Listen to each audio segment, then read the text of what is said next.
My name's Robin Cravey. I was born and raised in Houston. I'm a sixth-generation Texan. I came here to Austin to go to UT in 1969, fell in love with the town, got involved in the environmental movement in 1970 when I joined a little organization called Ecology Action that started recycling in Austin. From that, I started an environmental news magazine, and I've just stayed involved ever since then. Got more and more involved in local politics and worked as a city council aide after I finished law school in the 90s, then served on the Austin Planning Commission, and I've watched the city grow and change.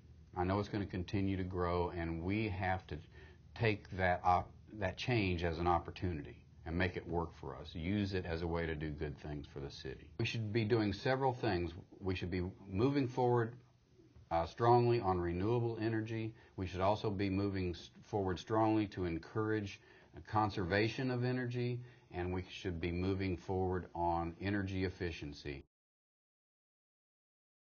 I worked against the adoption of nuclear power when it was brought up in the 70s here in Austin, and they kept bringing it back for a vote until they finally got it passed. I was against it every time. I think it was a mistake. So I'm not in favor of any further use of nuclear energy by the city.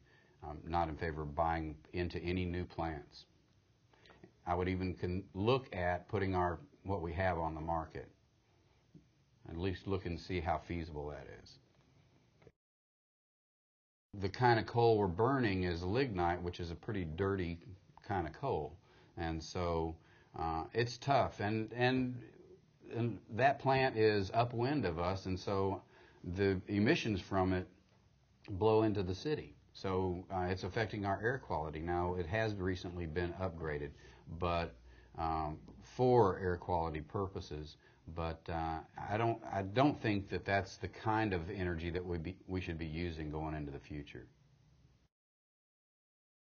We certainly, I think, need to look at a collecting solar plant that would be a central plant located in West Texas where the greatest insolation or the greatest solar radiation is, and transmitted here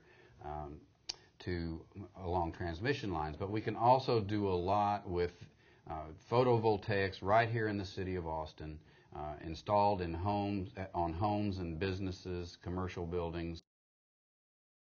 We need to use more of it.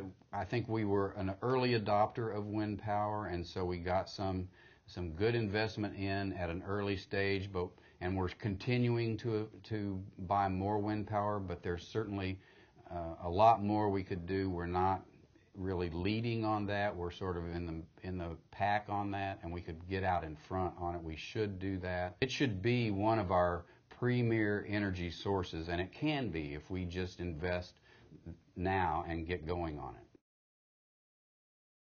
We're going to have to re-examine our business model for the energy utility and figure out a way, because if we can achieve a good distributed generation system throughout the city, there are so many benefits to it. So we have to figure out a way that the city can get those benefits of a distributed energy generation system while still maintaining our utility as a viable business, a viable entity. And so we're going to have to look at the ways to do that.